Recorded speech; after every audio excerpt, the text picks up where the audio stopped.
new setup. Got the W900, the globe, all that shit.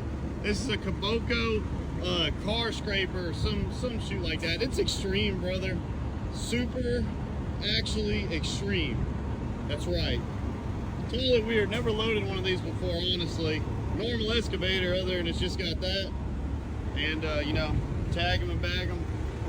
All that good shit. Put your load tassels on it. You already know. Went crazy back here with it, but, you know, it's got the car crusher attachment, all that shit. Good shit.